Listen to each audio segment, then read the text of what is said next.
Bien, amigos, a principios de años habíamos anunciado que programamos este año para tratar temas específicos pendientes de aclarar.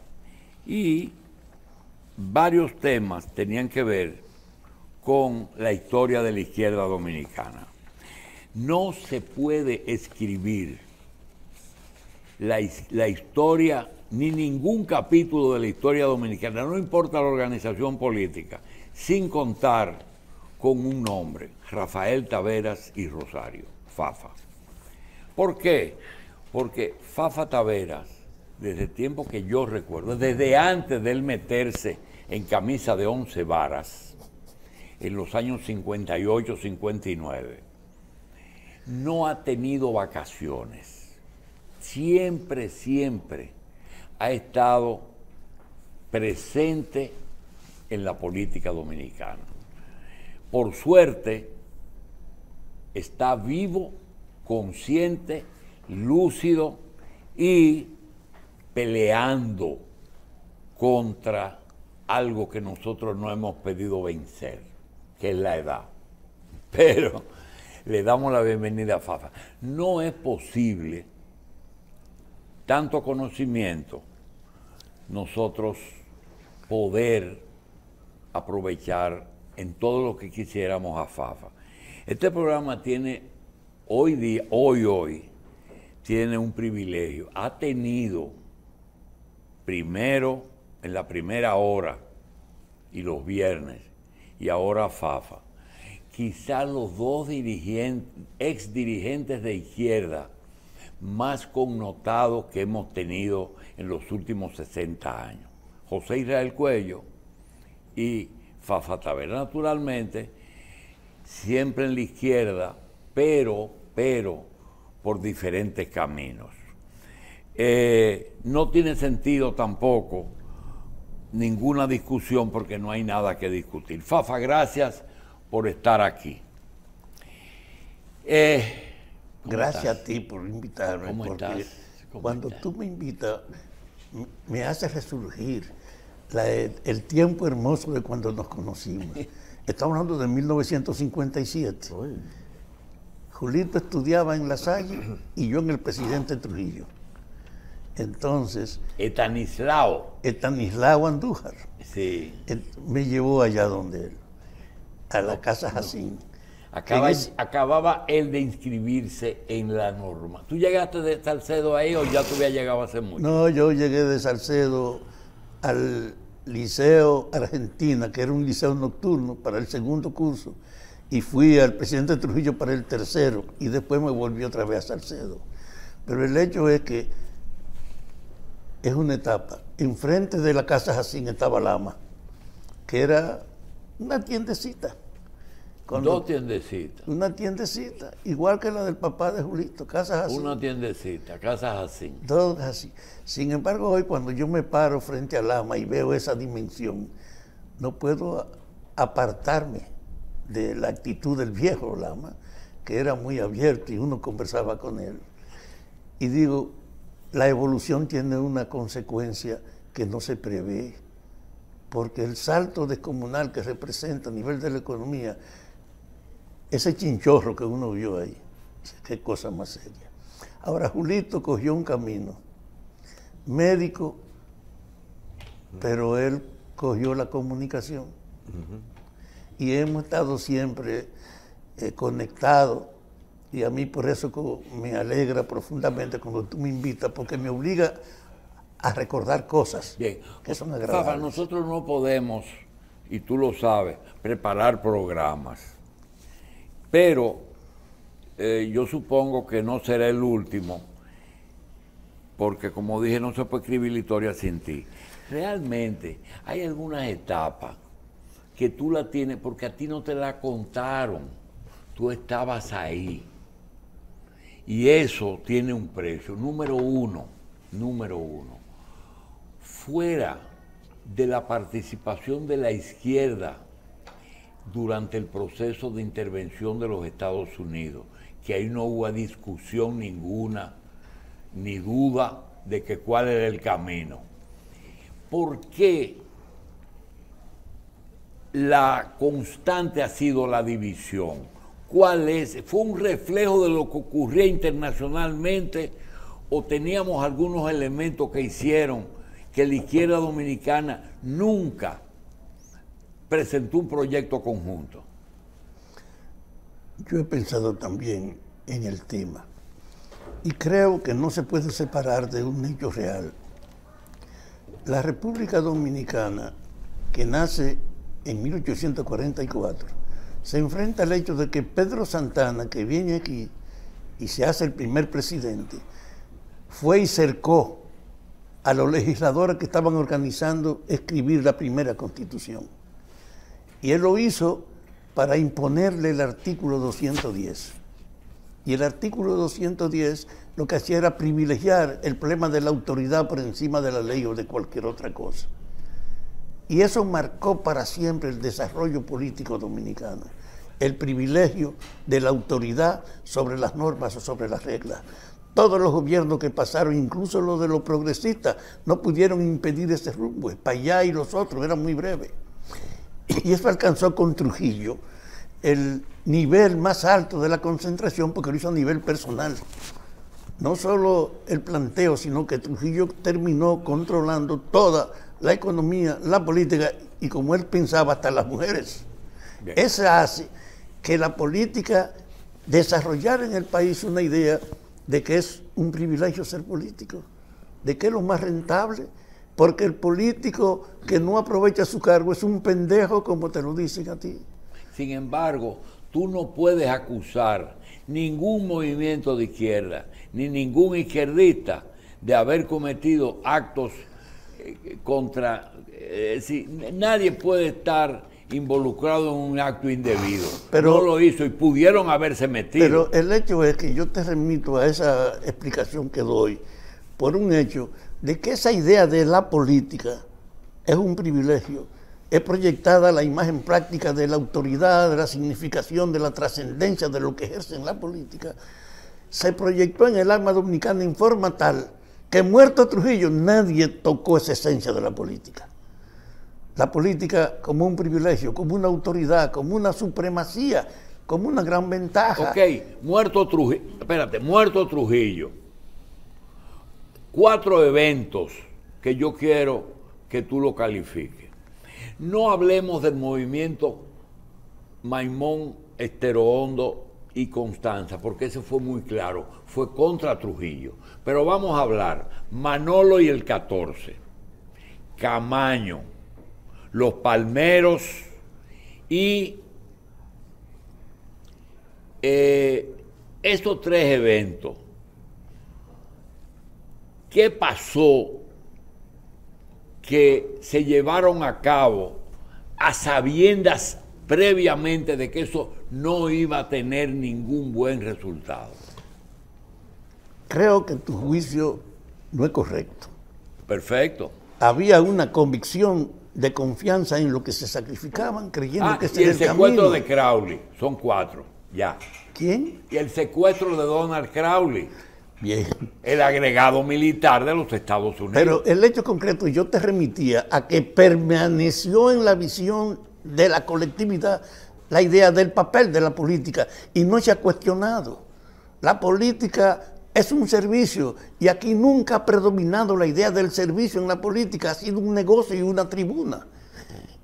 La gente de la izquierda tenía de desventaja el hecho de que la concentración del poder de Trujillo no permitió ninguna evolución interna que nos permitiera conocer siquiera el pensamiento y la actualidad. Mira, Trujillo después de la Segunda Guerra Mundial abrió aquí una oportunidad y surgió un movimiento democrático, revolucionario. Ahí estuvo Minerva y otra gente, pero lo cerró inmediatamente. Y cuando él muere, ¿qué es lo que moviliza la resistencia? Fue el impacto de la victoria de Fidel Castro. Lo que representó para este país de que el día 1 de enero de 1959 llegara aquí el presidente de Cuba huyendo, Fulgencio Batista, y que se anunciara que llegó a Cuba la victoria de un alzado que se llamaba Fidel Castro. Y el día 8 entra a triunfar a La Habana. Entonces, cuando eso ocurre, la gravitación sobre nosotros, yo la marco por este detalle. El día 6 de enero de 1959, en la casa de Yuyo D'Alessandro. Yuyo era hijo de una hermana de padre de Manolo, de doña Carmen Tavares. Y Minerva está ahí el día 6, Día de Reyes. Y cuando están reunidos todos, esa muchacha suelta la idea, coño, pero si los cubanos pudieron salir de un maldito dictadorcillo, ¿por qué nosotros no podemos hacer lo mismo con Trujillo? Eso fue planteado ahí el día 6 de enero. Y la mamá de Yuyo le dijo, Minerva. ¿Tú estabas ahí? No, Minerva, pero es su testimonio. Minerva, no plantee eso, que la mujer de Yuyo es hermana de la mujer de Ramfis. Y ella se cayó, pero salió de ahí con esa visión y buscó un argumento que fue decir que estaba enferma, pues ella vivía en Montecristi, y que iba a ir donde su mamá, a un campo de Salcedo, a Conuco, y cuando le preguntamos, ¿y por qué si tú no tienes nada, está aquí? Pero dijiste, comenzaste diciendo algo y sigue ahí, que el triunfo, ese 1 de enero del 59, marcó muchísimas motivaciones, no solamente en el mundo y en América, sino aquí. No, aquí sobre todo. El triunfo de Fidel Castro produjo aquí cambios, tanto así que se dice que la intervención de Estados Unidos se basó principalmente en la sospecha de que aquí estaba el Che. El hecho real es que el impacto de esa revolución despertó un interés que yo te digo, a 6 días de la victoria se produce este diálogo de Minerva. Y ella inmediatamente se plantea que su papel era ayudar a cómo se creara un movimiento antitrujillista. Pero ella estaba marcada por el hecho que era una persona que había sido ya marcada como opositora al régimen. A ella le suspendieron la universidad y fue un senador de Salcedo, Juan Bautista Rojas, quien le suspendió ello y permitió que volviera a la universidad. ¿Juan Bautista? Rojas se llamaba. El tío de ese Rojas de ahora. ¿Usted sabe quién es Juan Bautista Rojas? ¿Quién? Juan Bautista Rojas es el abuelo del administrador del Banco de Reserva, juez de la Suprema Corte, salcedense. Yo conocí a la madre de él. Sí. Entonces, el hecho real es que esa situación hace que se crea un estado de perturbación, que Minerva al mudarse para Salcedo, yo le digo, éramos amigos y teníamos muchos parientes. Yo tengo 3 hermanos que son Taveras Mirabal, porque mi papá estuvo casado con una de ellas. Y eso favoreció que con 2 estudiantes, Ezequiel González, que ya murió, y Pachico González, que está vivo, nosotros Pachico 3, que éramos 3 estudiantes, íbamos donde Minerva y bajo la orientación de ella, porque ella fue la que nos tuteló frente a ese problema de América Latina, comenzamos a pensar en la necesidad de incorporar a la gente. Ese hecho, que Minerva se fue para Salcedo, era para justificar que Manolo viniera de Montecristi toda la semana a verlo y pudiera hablar sin sospecha con la gente en el camino. Nosotros vivimos esa experiencia. ¿Qué te quiero significar con esto? Que mientras predominaba en el país la idea de la importancia de la política como un factor de prestigio y de riqueza, sí, no había noción de servicio. Tú disientes en una cosa, pero entonces, Manolo Tavares no apoyó la Unión Cívica en las elecciones, pero se fue a la montaña a defender, no apoyó al PRD, pero se fue a la montaña a defender a Juan Bosch. Sí, pero oye lo que te quiero significar, que aquí predominaba la idea de esa función de la política, pero con el triunfo de Fidel se proyecta otra idea que hace espacio en nosotros. La política es un servicio, la política es un camino para emancipar a la población, para enfrentarse a los abusos. Y esa idea de Fidel, de la victoria cubana, es la que gravita en la vocación de mi generación para uno tratar de reproducir esa experiencia. Pero teníamos enfrente la herencia y entonces no teníamos formación a nivel concreto de lo que era la política ni de lo que era el conocimiento de la sociedad. teníamos la motivación profunda, estimulada por la cuestión cubana. Entre esa gente, Minerva era el eje, porque era la que tenía cultura y formación política y había tenido el coraje de enfrentarse personalmente a Trujillo. Esa influencia de la Revolución Cubana es lo que determina que la izquierda en República Dominicana casi nunca importantizó la participación electoral. Más bien tenía como la visión de seguir ese camino. En ese tiempo, lo que predominaba en nosotros con la existencia de la dictadura era el ejemplo de Cuba. ¿Cómo nos preparamos aquí para salir de esta maldita dictadura? Entonces hay que crear un movimiento nacional y ahí es que se desarrolla esa actividad que constituyó el 14 de junio, donde aparece una dirección. Creció tanto desde enero hasta junio, que cuando vino aquí entonces la expedición del 19 y el 20 de junio, cuando llegaron aquí, hubo un incremento inmenso de ese sentimiento de poder reproducir la experiencia cubana. Y yo recuerdo que un locutor llamado Guillermo Peña, de la Radio Televisión Dominicana, que era una voz muy fuerte, sí, cogió un día y comenzó a dar la última noticia con mucha alarma de el destino de los expedicionarios que invadieron este país con una bandera comunista. Y él leyó uno a uno, y le decía 192 nombres, y cada vez que leía un nombre decía muerto. Y el impacto de ese programa fue otro impulso en todos nosotros para ir hacia adelante. Yo hago esto para decirle que la motivación de la izquierda era una subjetividad, no era hijo de la conciencia. Nosotros no teníamos formación de la política, pero estábamos arrastrados por ese ejemplo cubano, pensando en que podíamos echarlo. Y lo encontramos con gente como Minerva, que era una encarnación. A tal grado que después de esa expedición se plantea, a este movimiento hay que darle cabeza, hay que hacer una dirección. Y ella es la que plantea que hay que hacer una reunión con representantes del país.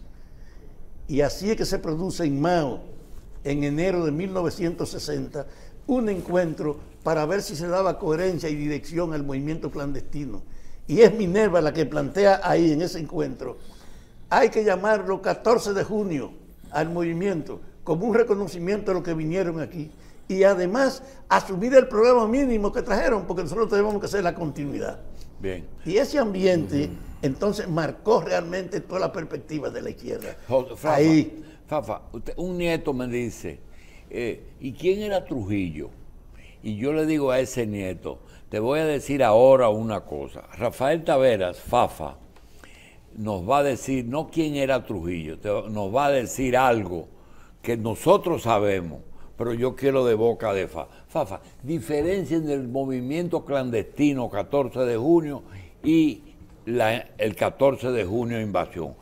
Aunque tenían, tres cosas tenían el nombre, el partido, la invasión y el movimiento clandestino. ¿Cuál es la diferencia? No, hay una continuación en esas cosas. Una continuación. Claro, el impacto de Cuba sobre nosotros se fortalece sobre el problema de la llegada aquí de los expedicionarios. Y aún toma más fuerza cuando todos asistimos a ese espectáculo de 192 nombres y diciéndote muerto con una voz muy fuerte. Y eso creó en todos nosotros, en mi generación, un impulso de que había que desafiar esta maldita dictadura preparándose. Y fue tan grande ese impulso que en una época como la de Trujillo se creó un movimiento nacional en meses. Y otra cosa, 59 la invasión, 60 el movimiento. El enero fue el movimiento de Velado. 60. 59 la victoria cubana, la expedición a República Dominicana, que es la que genera el movimiento que en enero se descubre que estábamos todos nosotros presos. Y ahí viene el movimiento clandestino, es decir, complot de Velado. Complot de Velado fue un texto que nos llevaron, libro de Fefe.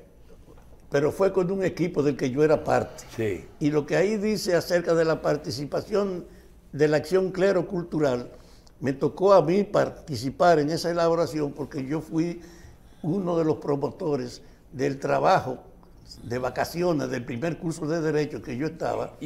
¿Y por qué hay 100 y pico muertos? Yo escuchaba eso, todavía remacha uno. ¿190 y cuánto? Dos. Ok, nombre. muerto, pero ninguno muerto del movimiento. La iglesia participó en la puesta en libertad de ustedes. No, la iglesia tuvo una participación notable en esa época, impulsando la idea contra el abuso de la autoridad y la falta de derechos. Escribió una pastoral que, estando nosotros presos en la 40, La pastoral circuló en todo famosa. el país una carta de los obispos. Renunció Pitini después de esa pastoral. Claro que para sí. justificárselo a Trujillo. Entonces, el hecho real es que se creó un movimiento que incorporó a la iglesia a divulgar la conciencia de resistencia al trujillismo. Y por eso el movimiento fue tan rápidamente grande. En ese orden, yo no tengo ninguna duda de que nosotros, lo que teníamos voluntad de participación, teníamos una especie de resignación. No importa que uno se muera en este camino. ¿Y qué pasa, Fafa? Que 59, 60, pero en el 61 matan a Trujillo. ¿Qué pasó? Que en ese movimiento 30 de mayo no hay ni una persona de izquierda. Todo el mundo era de Estados Unidos. Es que hay un problema. ¿Ah? Hay un problema. La izquierda estaba arrinconada porque estaba preso el grueso general del movimiento. Pero el hecho de la muerte de la Mirabal, a mí me consta, pues yo era muy amigo de la viuda de Antonio de la Maza y de doña Gracita Enríquez, que era la mamá de Nabú. Y ellas dos tenían conmigo una gran colaboración y participaron incluso en acciones en plena guerra bajo nuestro mando. Entonces, ese hecho de que se tenía una conciencia y un impulso, pero que no había comprensión, sino estábamos todos fanatizados con el ¿Qué proceso obliga cubano. a Estados Unidos a facilitar la muerte de Trujillo? Yo creo que esa situación de nosotros tomó cuerpo, que es lo que quería decirte, cuando se ocurre la muerte de la Mirabal. A mí me consta que Antonio había sido gobernador de Moca, y siendo gobernador de Moca fue a Ojo de Agua, donde la Mirabal, a decirle que Trujillo... Antonio de la Maza. Antonio de la Maza, que Trujillo la invitaba a la familia a San Cristóbal, a un encuentro que tenía con la aristocracia de la provincia del país.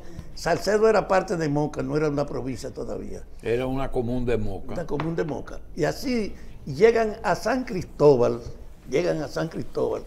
y entonces se produjo un hecho.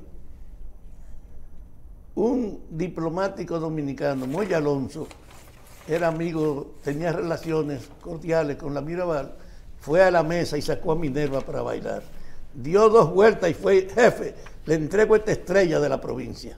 Y Trujillo se paró, inmediatamente se paró a bailar con ella, la apretó, que eso era una cosa normal de Trujillo.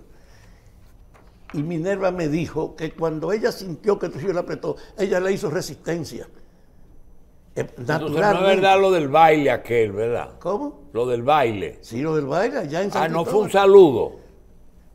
¿O fue un baile? Fue en el baile. Fue el Moya baile. Alonso fue y se Eso lo es lo que se entregó a cuenta él. en la fiesta del Chivo. Sí, lo que Ese se cuenta en la fiesta del Chivo. Entonces, el hecho real es que esa situación hizo que ella se ¿Y qué te enfrentara- dijo ella cuando él la apretó? que se echó para atrás y él se paró. ¿A usted no le gusta mi política? Esa era la mentalidad de Trujillo. Rechazarle el apriete era rechazar su política. Y entonces ella me contó, yo me detuve y me sonreí frente a él y le dije: jefe, no me gusta su política. Y entonces él se detuvo y le dijo: le voy a mandar un grupo de oficiales para que la convenzan. Y Minerva le dijo a Trujillo: jefe, ¿y si yo los convenzo a ellos? Y entonces ya eso era mucho. Fue y la llevó a se sentar. condenó Fue y la llevó a sentar. Y el papá de Jaimito, de Jaime Fernández. Fernández, era Jaimito Fernández, era un joven que era el esposo de Dedé. Y entonces, él era un chofer y era muy activo. Dijeron: hay que irse de aquí después de esa vaina de Trujillo ponerlo. Pero en la época de Trujillo nadie podía salir de un acto donde él estuviera antes que él se fuera. Y cuando notaron que se fueron, entonces dijo el jefe, llamen a la cumbre. La cumbre era un sitio de control de la carretera del norte con la capital. Y cuando llamaron a la cumbre, le dijeron, ese carro ya pasó por aquí. Y como a los 20 o 25 minutos volvió. La policía de Salcedo, en esa época los teléfonos eran un privilegio. Sí. Y cuando llamaron a la policía de Salcedo también le dijeron, ese carro pasó por aquí. Al otro día, Ojo de Agua estaba regado de policía y se dieron preso al papá de Minerva y a su mamá para la capital. Al papá para la Fortaleza y a Minerva y su madre para el Hotel Presidente, que era un hotel que quedaba frente al Parque Independencia, donde hay una bomba ahora ahí arriba. Es decir, esa actitud que tenía esa mujer fue un factor que ayudó a que en la posibilidad de la resistencia, con toda la energía, ella se jugara la vida. Bien. Y ahora yo te digo, la muerte de Minerva creó un impacto devastador en el alma hasta de los trujillistas. Coño, 3 mujeres matadas a palo. Eso no era concebible ni siquiera para los leales trujillistas. Y Juan Tomás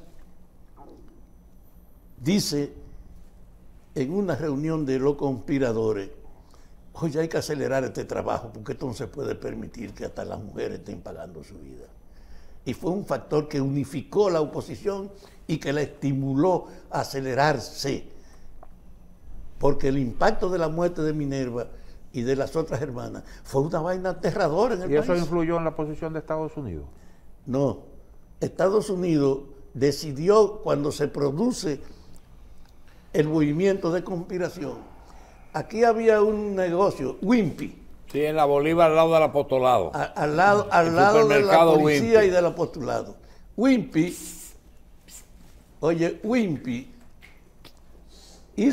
hicieron contacto con Wimpy y Wimpy fue a la embajada americana a propiciar su orientación sobre esa información, porque los conspiradores le habían pedido armas por Estados Unidos para hacer su acción.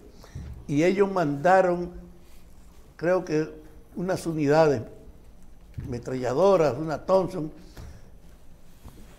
y comenzaron a relacionarse. ¿Qué hace que Estados Unidos se integre? La conciencia de que era el impacto cubano que había desarrollado aquí la lucha antitrujillista y que en una situación como esta, imagínate que a los 4 días de la insurrección, 24 de abril, 25, 26, el embajador no estaba aquí en el país, el embajador norteamericano. Llegó el 27 y convocó a la embajada a todos los políticos, incluyendo al presidente, que era el diputado aquel que pusieron de presidente tradicional, que era el presidente de la Cámara de Diputados. Y estaba Peña Gómez, también lo invitaron, y ahí estaba entonces Camaño, Montejarache y otra gente que se quedaron afuera mientras los políticos iban a reunirse. Y el embajador americano salió donde Francis, esto es su testimonio que yo viví, y le dijo, hablé con los políticos, les dije que ustedes no tienen razón para seguir insistiendo, que yo voy a mediar para que le den un trato bueno, pero esto se acabó. Y entonces Francis me dice a mí que se arremangó y dice, mire, váyase al carajo. Los que quieran morir con honor, que me acompañen al puente. Ahí rompió la relación y se fueron. Y eso hace entonces que se agudice la situación de Estados Unidos, que con esa respuesta, siendo 27, al otro día, 28, se anuncia que van a ocupar 500 militares norteamericanos para proteger la embajada en la capital porque hay un desorden incontrolable. Así es como se inicia inicialmente. Así se inicia el movimiento, pero un tema. ¿Quiénes organizan los comandos? Que eso es importante. Es decir, viene el mensaje, 24 de abril, a la emisora, después van a la embajada, Molina Ureña, etcétera. Ahora, ¿quién organiza los comandos en los barrios de la capital? Oye, por partidos políticos, cosa que me llamó mucho la atención. Sí, pero oye una cosa. Yo había tenido un problema en la lucha interna con Manolo Tavares había sido escogido en el Congreso primero del 14 de junio como responsable de prensa y propaganda, compitiendo con René del Ya Rico. Manolo estaba muerto en el 65, Pero óyeme lo pero que te se estoy sepa. diciendo, que cuando surge el problema, yo tengo un conflicto con Manolo después de ese primer congreso, porque yendo un día con Guido Gil, que era mi en llave, un abogado que después fue dirigente, El que obrero, mataron en Romana. lo desaparecieron en la Romana, y me paro manejando frente al local de La Vega del 14 de junio, ya en la época post Trujillo. Y cuando yo me paro, que me identifican, salen corriendo los que estaban en la mesa. Y yo, ¿y qué pasó? Se quedó ahí uno, que era muy amigo mío. Dice, esa era la infraestructura. Y yo, ¿y qué es la infraestructura? O la unidad que está preparando la insurrección. Pues yo soy de la dirección ejecutiva por un congreso y no tengo información de eso.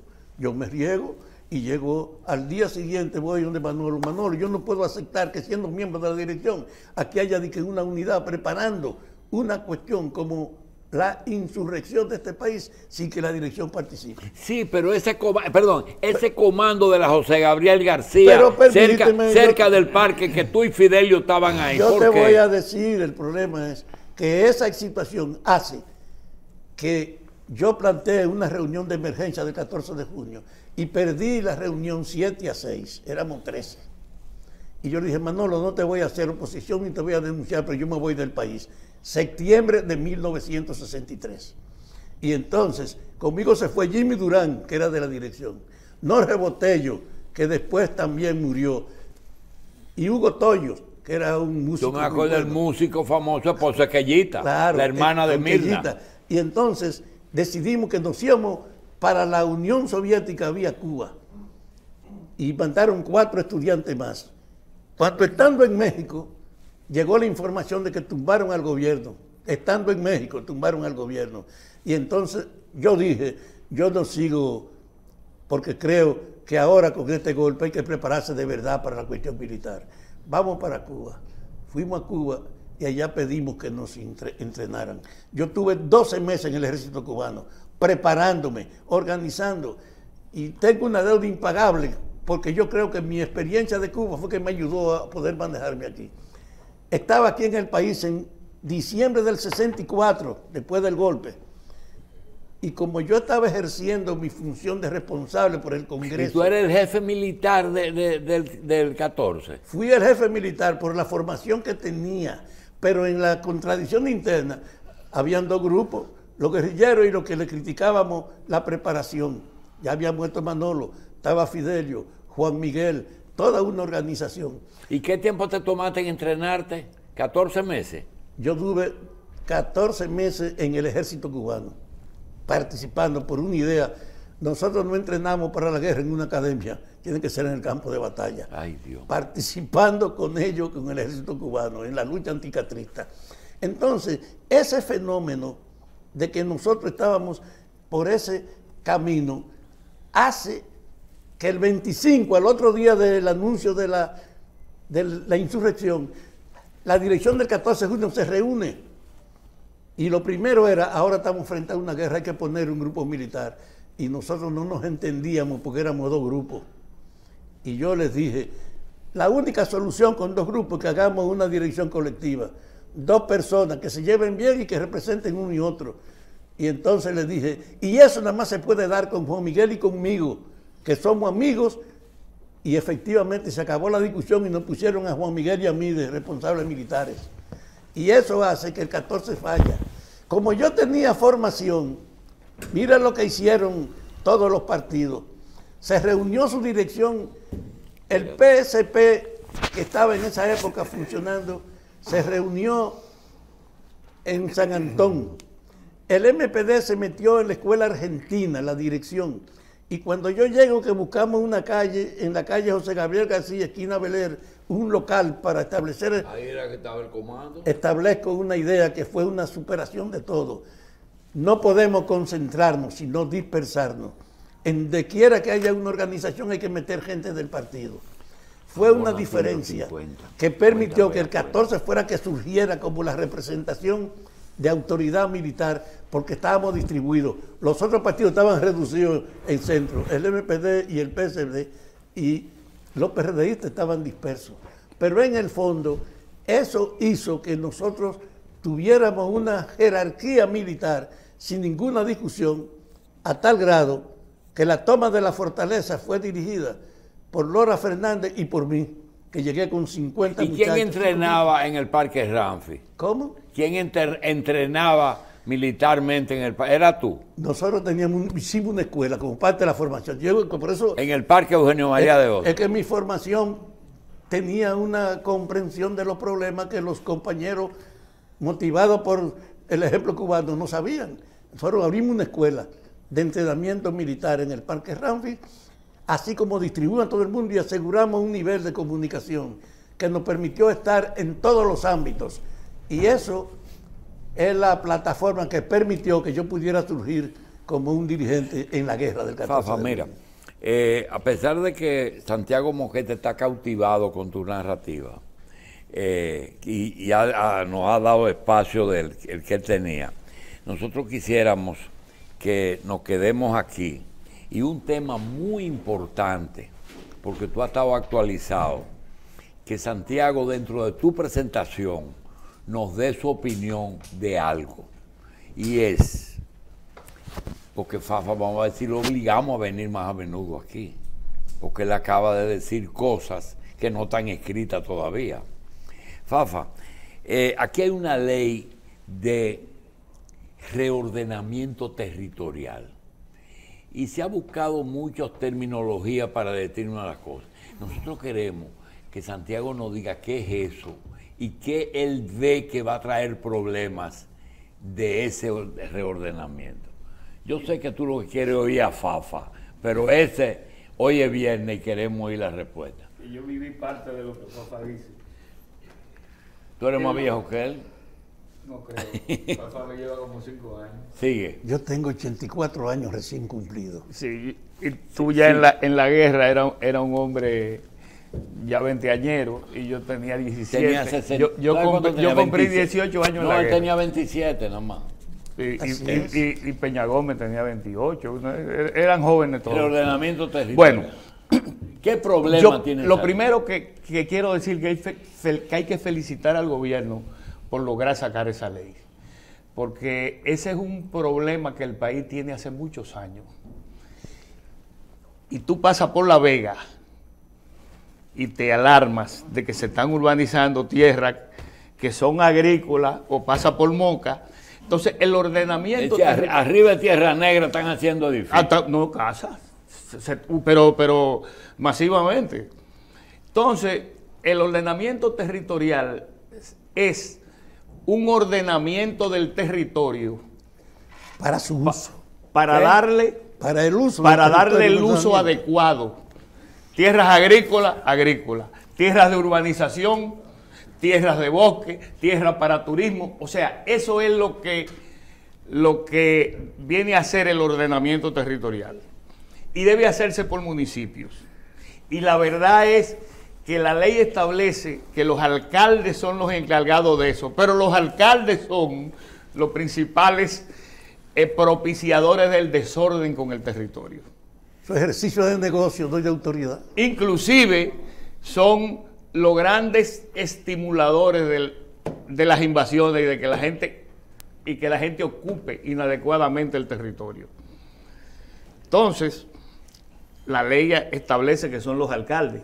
Tiene que venir una infraestructura de supervisión de los alcaldes con eso, que debe ser la Liga Municipal Dominicana. De manera que la ley es un gran paso.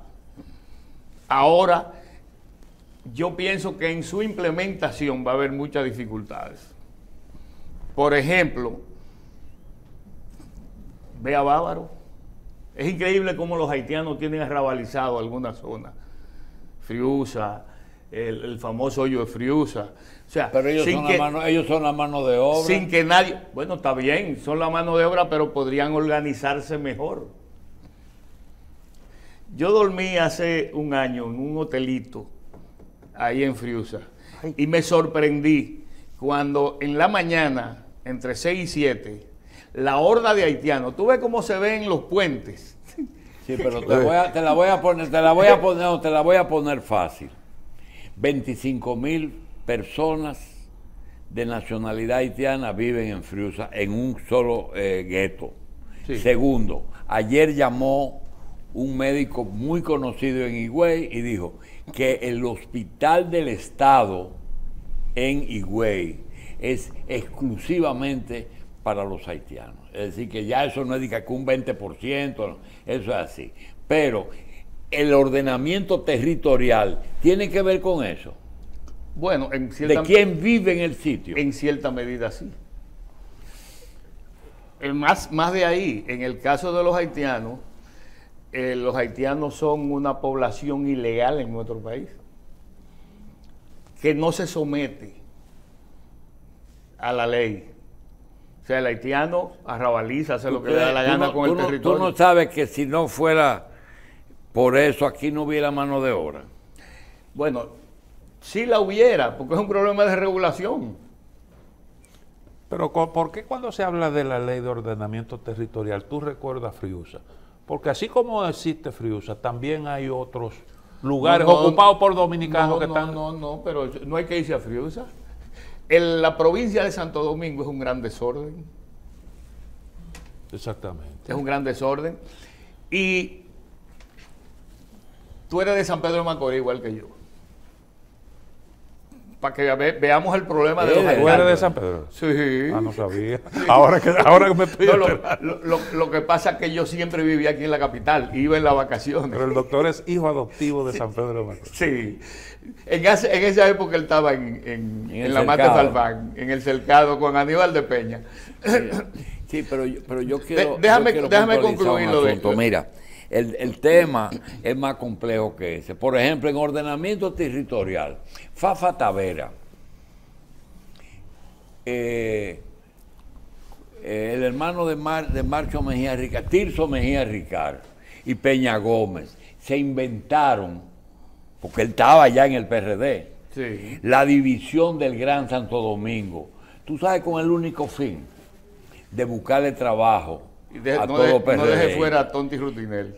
No deje fuera a Tonti Rutinel. Bueno, Tonti era el líder de ahí, pero realmente eso se hizo como dicen por ahí, a destiempo, demasiado prematuro, ¿verdad, Fafa? Eso fue un invento de ustedes. Sí, pero tiene una explicación. ¿Cuál? La mayor concentración de población del país estaba representada en un número limitado y eso dividió la zona para lograr que hubiese una representación tan diversa como la población. La mitad del país está en la capital y era igualito. Ahora mismo son 5 millones que están, no solamente con... Oye, Salcedo, mi provincia, es la más pequeña del país. Y entonces, el representante de Salcedo tenía el mismo valor del representante de los 5 millones. Fue lógico que se ampliara en ese sentido la representación política. Todavía sigue siendo el distrito la mayor concentración del país. Yo creo que fue un paso justo la distribución administrativa. Pero en lo que él dice, yo creo que sí tiene significación el reconocimiento de que fue una medida del gobierno que desata y afecta intereses, porque hay mucha política que estaba hecha para construcción, para hacer barrio, para pensar. No había ningún respeto por la división territorial de las zonas que no debían usarse más que para respetarla. Sí, pero que aquí se le ha puesto más importancia, por ejemplo, al caso de usar tierras agrarias en urbanizarlas. Pero hay otros temas que yo quiero pero no por ejemplo, no solamente, la vecindad. Aquí hay unas regulaciones que al lado de un colegio hay cosas que no se pueden poner, que al lado de una estación de gasolina, es así. Legalmente no se puede poner, pero ilegalmente la gente lo hace. Y los síndicos, las autoridades municipales no asumen su papel, que es la gran preocupación. ¿Tú sabes cuántos permisos necesita una estación de gasolina? ¿De cuántas instituciones? Claro. De 6. Sí. De 6. Industria, ayuntamiento, bombero, defensa civil. 6 instituciones. 6 instituciones. Pero un grupo de tigres se reúne, invaden el terreno y lo arrabalizan. Por eso yo pienso que el decreto del presidente de convertir el asunto de las invasiones como una cuestión de orden público y que la policía actúe por el hecho, no que los dueños tengan que ir a hacer un proceso, sino que actúen y paren la invasión. Es un complemento también a la ley. Bien. Quiero hacerte recordarte lo del 90, cuando el PLD arrasó en las elecciones y en San Pedro de Macorís, un PLDista que tú conociste, Manuel Roger. Sí. Manuel Roger. Manolo Cacueñame, le decían. Ganó la sindicatura. Sí. ¿Tú te acuerdas? Ganó la sindicatura. Porque vendía muchos periódicos. Sí. Y que no tenía idea de nada de lo que era ser un síndico. De nada. Entonces, ese es el problema de los síndicos.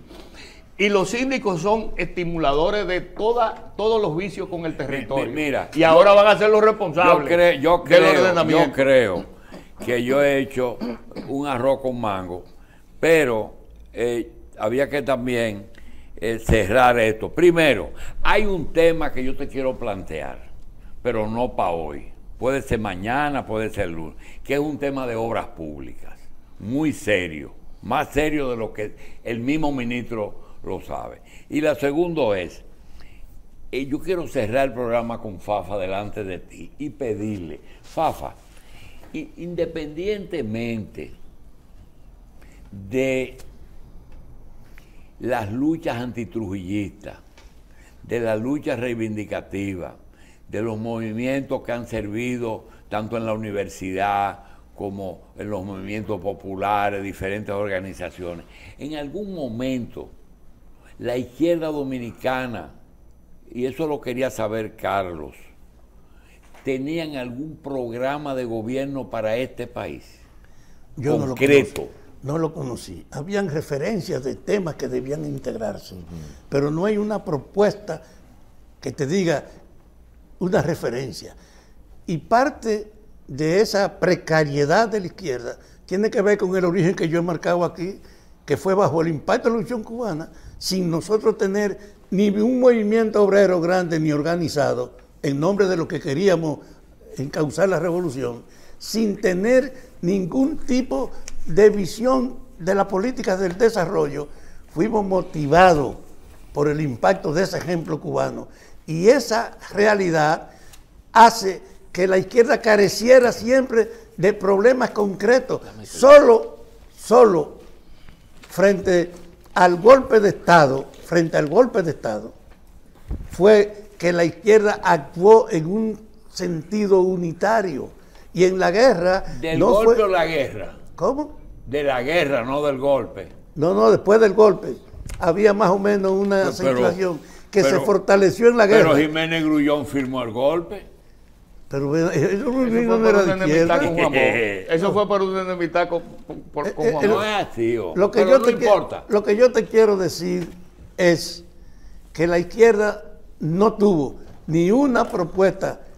La única propuesta son los 5 puntos de los invasores, que se conoce así de izquierda, el plan de ellos. Ustedes lucharon porque primero Bosch y después Peña liderara a la izquierda, y al no lograrlo, algunos de ustedes prefirieron entrar al PRD. No, creo que sí. No es así. Nunca se planteó que ellos lideraran ninguno de los dos a la izquierda. Eso fue 20 años después.